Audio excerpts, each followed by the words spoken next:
Good afternoon, everybody. My name is Vicki. I am our in-house Microsoft trainer. Today we're going to do an in-depth comparison on Office 365 versus G Suite. We are going to take a look at some of their common capabilities and some of the things that they do differently. We will talk about cloud storage, email, support options, and all the other good stuff that they both have to offer. A couple of quick overview points. We both know that the most common things that we're looking at is going to be email and the Office 365 file types. Both of them do have email options. Obviously, we have Gmail, or you can use your company's email. Same as with Outlook. You can use an Outlook.com email, or you can have your company's email branded. They both do have 24/7 support, and they have the ability to create and edit Office 365 file types. One caveat is that some formatting may be lost between G Suite and Office 365. Obviously, if you're editing a PowerPoint document, an Excel spreadsheet, or a Word document natively into Office 365, they will retain their own file types. You can do minor edits with those on the G Suite equivalents. However, sometimes the formatting does go back and forth between them. So something to be aware of. If your Office already does integrate products such as Word, Excel, and PowerPoint, that G Suite may be a little bit trickier to use unless you were using their entire product line. Going into some more specifics, Office 365 and G Suite were originally created from completely different backgrounds. Office 365 has been around for a long time in various fashions. We are all very familiar with Microsoft Word, which has been around nearly since the beginning of personal computing. It has obviously grown from there into the other products that we are super familiar with, like PowerPoint, Excel, and the rest. Whereas G Suite started as Google's infamous search engine. From there, it gave the option to start to edit collaboratively with various documents and grew that way. So the background for the two products, despite coming to very similar current iterations, definitely started from different places. And the advantages or disadvantages to those come into play when we start to get into the details.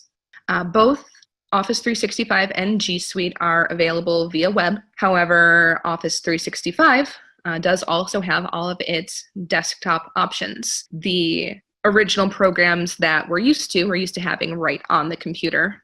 They are also, with limited features, now available on the web. So there is a Microsoft Word, Microsoft Excel, PowerPoint that you can do minor edits from the web, share from the web with people that you are working with, and save and share those file types externally and internally. Whereas G Suite, it's online only. You can, with certain limitations, use it offline, but there are no native programs on your computer that you can use standalone. So that is something to keep in mind if you are someone who uses those desktop applications primarily. Office 365 does have the edge there. The other point with that is that the desktop applications are far more powerful than the online equivalents. Online, obviously, you're going to look for speed, stability, ease of use. If you really need to get into the meat and potatoes of those applications, the desktop version in Office 365 is going to be far more powerful. The Office 365 suite is available on Windows, Mac OS, and all mobile platforms, including Windows Phone. I know Windows Phone is kind of on its way out. However, a lot of enterprise companies do still use Windows Phone enterprise-wide. So if you have that integration, keep in mind that Office 365 is available on Windows Phone, whereas G Suite is not.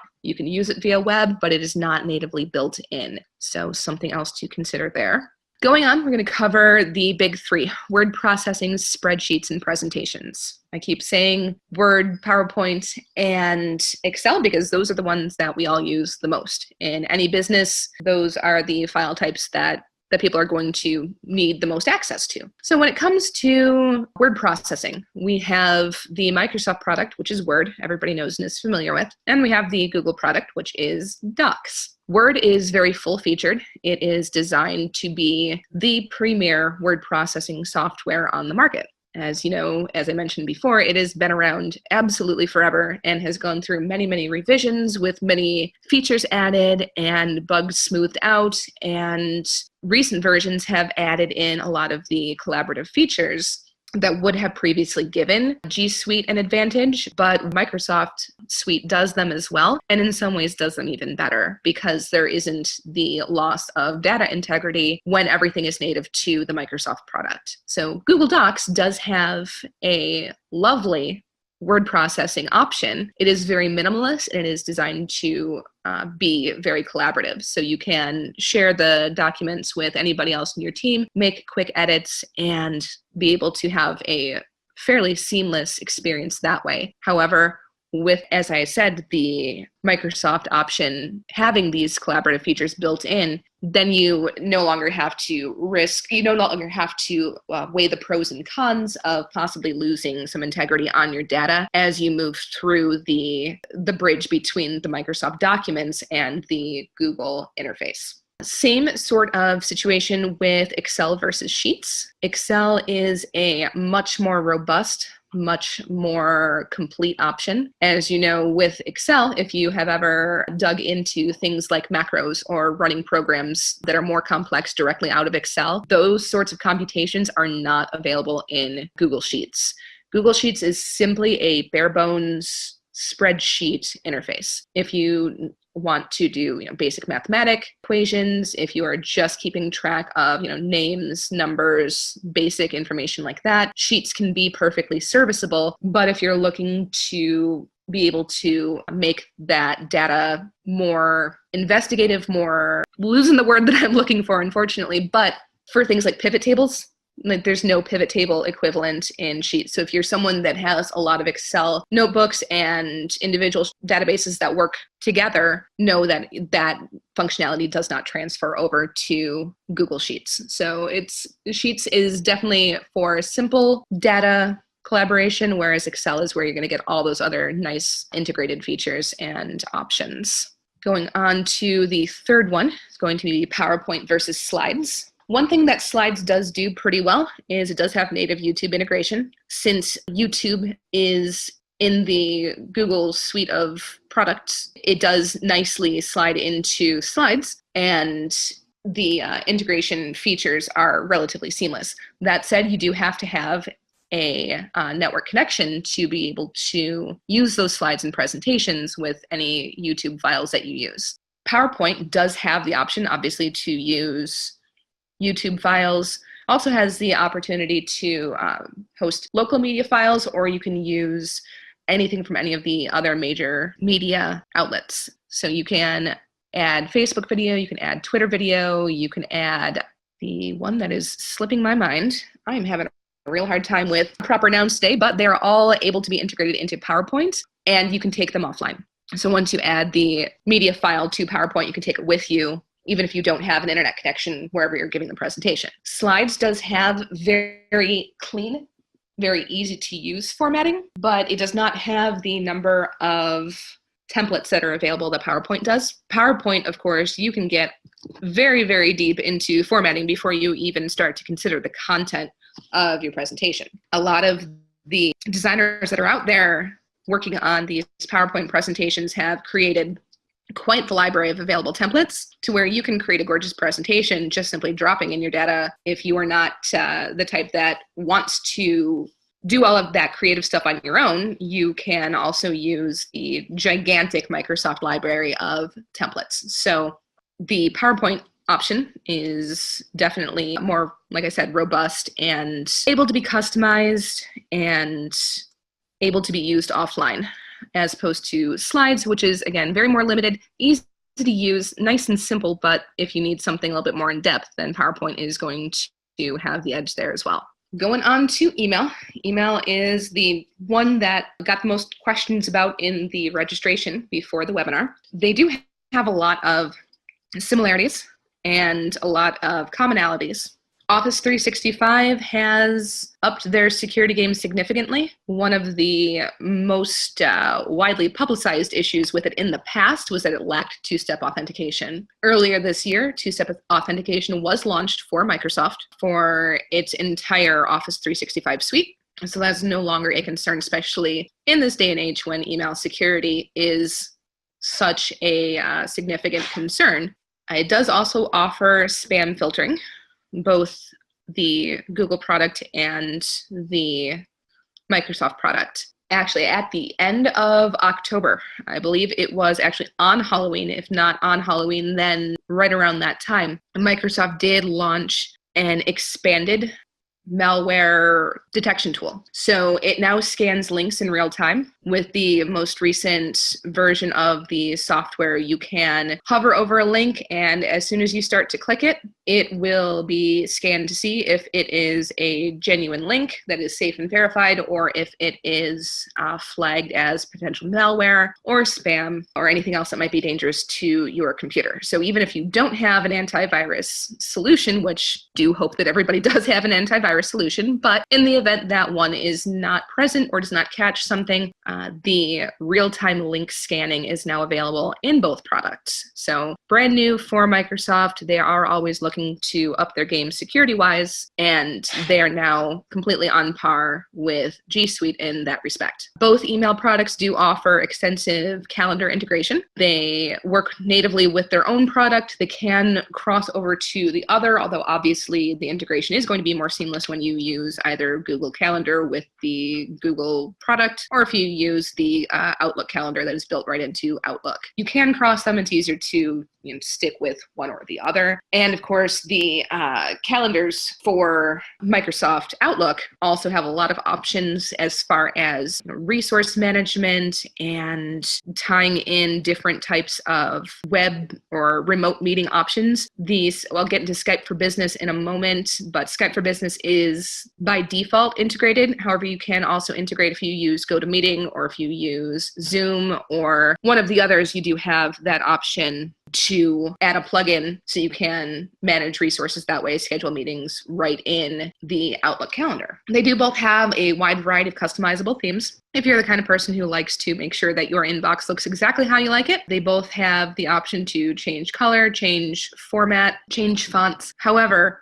one thing that the Google product is limited on is that you cannot change the number of panes in the window. So if you like a more simplistic view, you're stuck with the 3-pane option, whereas in Outlook, if you need to kind of reduce the visual clutter on your page, you are able to close some of the sidebars and change it to just a 2-pane or a 1-pane window, whatever works best for you. Both do have the option to put legal holds on inboxes. If you have an employee that had access to sensitive data that is no longer with the company, they do both have the option. Something that's always been available with the Microsoft product was recently rolled into the Google product as well. So that is an extra layer of internal security where you can lock down those inboxes if you find yourself in the need to do that. Taking a closer look into the differences, Outlook has the desktop software that we all know and love, has been around for many, many generations and gets better with every one. It is bundled right into the Office 365 product suite at the enterprise pricing level. So there is a business option where you have only the web version of Office 365. For the most part, I am talking about the full product suite. The third-party options are the only ones that are available for Gmail. So you can use Gmail in Outlook if you happen to have the product, but you are using a Gmail-based email service. However, there is nothing native. Again, everything with the Google product suite is online only. Outlook has their intuitive folder organization system, much like it mirrors Windows, the folders that you're used to seeing on your personal computer. You see the same thing in Outlook. You can organize your email into folders. You can have them route in certain ways. You can set rules and quick steps to organize your email options. That is a whole webinar in and of itself. The amount of customization that can go into that. It is extremely robust, extremely thorough, and excellent for maximizing your productivity. Gmail does have its default smart sorting categories. When you first open a Gmail account, it's going to have a number of tabs As your email starts to filter in, it will assign priority levels to the different types of email that you receive. So it's going to start that sorting right out of the box, as opposed to with Outlook, you have to go in and customize it. That said, you are limited to their default smart sorting categories. There is no option to change those. You can eliminate certain ones, but there is no customization there. You can add tags and folders to search that way. However, it is not quite as robust and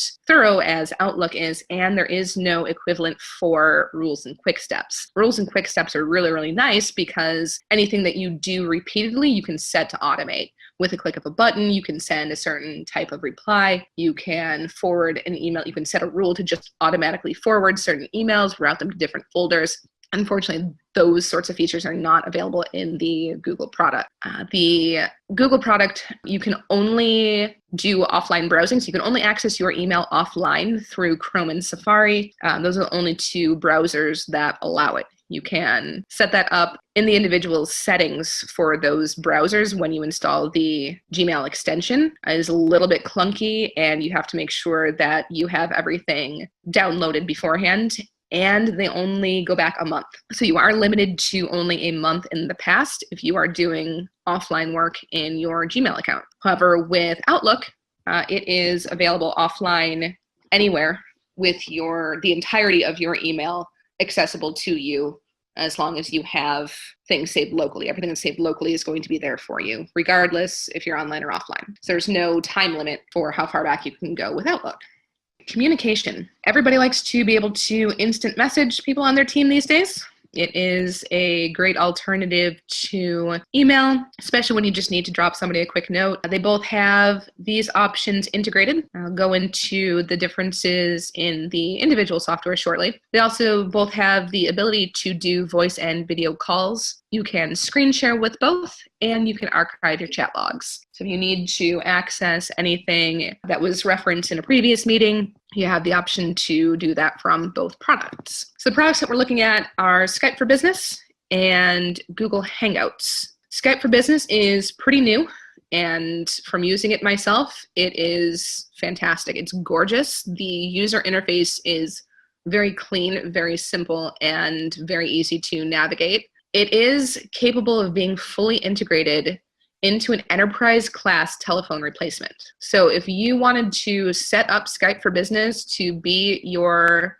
enterprise phone system, that is an option with the Office 365 product suite. Because it is so integrated into the Office 365 product suite, it gives you a lot of additional functionality as far as scheduling meetings, communicating about the meetings, about phone calls, sharing files right from any of the other items in the product suite, so on and so forth. The uses for it, I have not even discovered everything as of yet. Haven't had the opportunity to play around with it nearly as much as I would like to, but it is exceptional. I have yet to want to do something that I have not been able to do. If I'm in the middle of a Skype for Business meeting call and I need to send someone an Excel file, I don't even need to find it on my hard drive. It is intuitively available for me if it is topically related to the meeting. So it's very, very robust and integrated option. The nice thing about Skype for Business as well is that it has max participants of 250. As opposed to the Google Hangout options, you are limited to 25.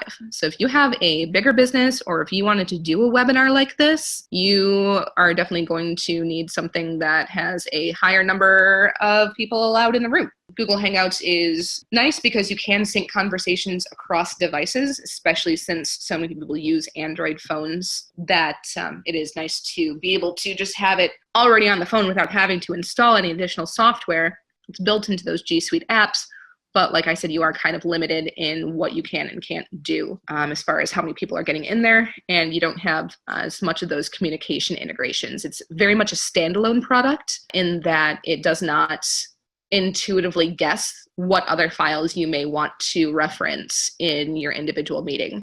Whereas Skype for Business seems to know what you're talking about before you even start talking about it, which is really, really neat.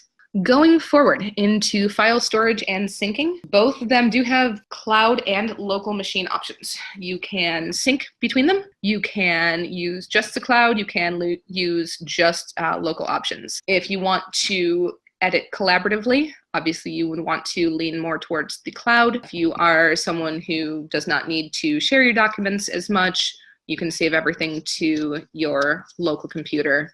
Either one works just as fine. You do have more storage options. We'll get into that with the pricing. For the Microsoft product, you get a little bit more file storage space. Both of them do allow the ability to share within and outside the organization. So you can collaborate with anyone who has the same product suite, as long as they have access to the Google product suite, you're using Google, or if they have access to the Microsoft product suite, you can do that collaborative editing with anyone else as long as you give permissions, and you can set permissions for individual files. Both of them also have online readers and editors for quick viewing and editing. As I did mention, the Microsoft Office Quick Editor is a little bit less feature-packed than the desktop one. However, you can do a surprising amount on it. I actually did this entire PowerPoint presentation on the web version. So it does have quite a bit of power, and it looks quite nice. However, with all of those files that you are sharing and uploading and working on wherever you do it, cloud or local, content management is where we really start to differ in power. Talk about Google Sites first, because it is fairly simple. If you're used to using Wikipedia, Google Sites is going to look very familiar to you. It is very quick to deploy. It is very simple and user-friendly, and it references other pages within Google Sites via links, much like a wiki page does. That said, customization is very limited. There are not a lot of themes and options to choose from, and you cannot alter the HTML in the site itself. So you're limited to the pages the way that they are set up out of the box by Google. The other big part is that the search capabilities are limited to the individual sites.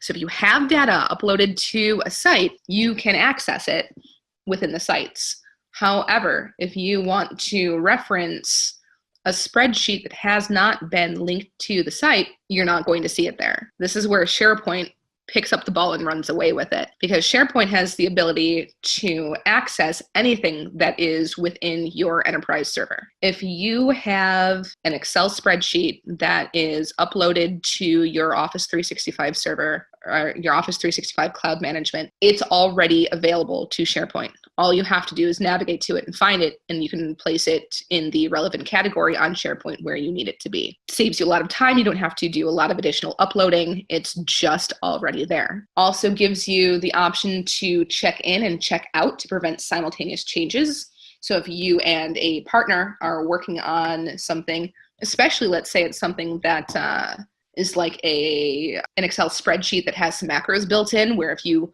alter one point of it, it changes the functionality of the entire sheet. It's very important to have that check in, check out, so that you're not writing over what the other person is doing and breaking the functionality of the document that you're working on. It also does include metadata tagging. So very similar to how sites functions, how a wiki type page functions, SharePoint does also use links to reference pages within itself. It just has that additional option to also reference files that are elsewhere in the enterprise. It does also keep track of version histories and related documents. So if you make a change to a document within SharePoint or a page within SharePoint, and you wanted to know what changed, say that you're looking at something and you need to know what the difference is from the way that a certain workflow used to be, you can look back in the history and go, oh, this is how the workflow was before.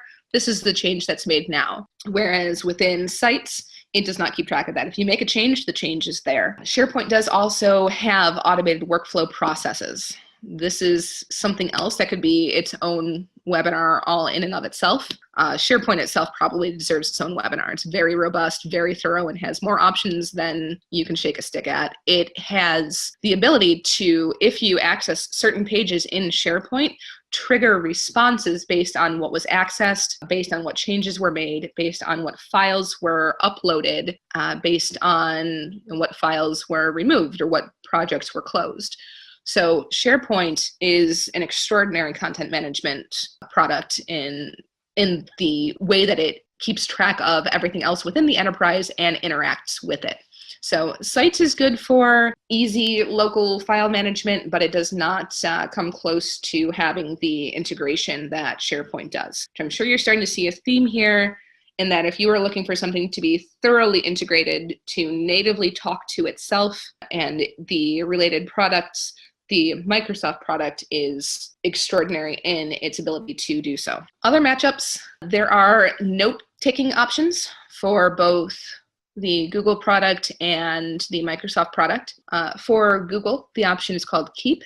It includes individual, simple, standalone notes. Kind of looks like Post-it notes, and they kind of operate like Post-it notes. They stand on them by themselves. There's no way to link them together, but you can share them, and they can be edited collaboratively. So nice for simple note-taking or lists. However, OneNote, as if we're keeping with the metaphor, OneNote is a 3-ring binder that has absolutely every note that you've ever taken, and it can be indexed and referenced elsewhere. The coolest thing with OneNote and its ability to be integrated into some of these other products is that, for instance, if you are in a meeting, you can take meeting notes, share the meeting notes instantly within the meeting. After the meeting is over, you can go back into your calendar if it's 3 months down the line and you need to know what exactly happened during that meeting, or if you know that something was referenced in this meeting but you don't remember the context, but you know somebody took notes on it, you can go back into your Outlook calendar, open the OneNote file that's associated with that meeting already, because as soon as you start editing it within the meeting, it automatically shows up in the calendar. Open that, see what notes were taken on that date, and have that resource available to you. So OneNote keeps track of everything, as opposed to Keep, which is cute little Post-it notes that are good for short thoughts, but not nearly as robustly integrated. The other popular products with Microsoft, they're kind of new, upcoming, and people are very, very interested in them, are completely unique to Office 365. We've got Delve, Flow, and Bookings. Delve is a piece of software where it looks at everything else you're doing within Office 365 and immediately shows you what it thinks you are most interested in. It's going to show you files that you've recently accessed, files that people on your team have recently accessed. It sees, say that you email with a direct team member more than anyone else, it's going to start showing you things that you've worked on with that person as a priority over, maybe some other email products that, or email conversations that you didn't really need to know about, that you didn't interact with. It's very, very intuitive, and it's a great place to, at a glance, see everything that you're working on. It does, again, show Word documents, PowerPoint, Excel, emails, even notes about topics that you have been discussing frequently. Delve could probably be its own webinar as well. It's a very unique product that no one else has. Flow is the workflow organizer. It creates flowcharts. There is no equivalent in the Google product. So if you are someone where flowcharts is a big part of your day-to-day business life, you're going to want to stick with the Microsoft option. It is there, and it integrates, again, with everything else. Same thing with Bookings. Bookings keeps track of your meetings, but it also allows external integration into a website or email so that you can reach out to clients as well and have them have an option to schedule meetings or appointments or visits or whatever else you need. So anything that falls within those 3 categories is completely unique to Office 365. If it sounds like something you need, that is where you are going to find those options. Going on to pricing. Office 365, talking about the Enterprise 3 level, $20 per user per month. These 2 levels are the most similar. There are plenty of other pricing options. These are the ones that are the most widely used and the ones that will meet the most variety of businesses' needs. So Office 365, $20 per user per month for the web and the desktop application. So it's all of the Office 365 suite, as well as the computer version of the full versions of Microsoft Word, Excel, PowerPoint, and the rest of the productivity suite. It does come with unlimited cloud storage and 50 gigabytes of email storage. So they are separated. There is a limit on email storage. However, with everything being saved to the cloud, a lot of that 50 gigabytes will go a very, very long way. You don't need to house large files native or locally within your email because everything is able to be uploaded to the cloud anyway. You do have unlimited number of users, and you have 24/7 web and phone support. G Suite Business is their middle tier. It's $10 per user per month. It is obviously their online-only product suite. They do have unlimited cloud storage, including email, or 1 terabyte if there are fewer than 5 users. So you only get unlimited if your business has more than 5 people enrolled in the G Suite product. You do have the option for unlimited users and 24/7 web and phone support. Final verdict. G Suite is a lovely product that is minimal and serviceable for basic needs. However, if you need robust, feature-packed, professional, customizable software, if you need it to do everything and do it well, and if you want everything to play perfectly with each other, Office 365 is going to be the hands-down winner. You can't beat it. It is by far the most popular product on the market, and it's there for a reason. That is the final say that we have on this. If you have any questions, you can reach out to us after the webinar. We will make sure that our contact information is available to you. And if you have questions down the line, please don't hesitate to reach out. That is everything. Thank you very, very much for watching. You all have a fantastic afternoon.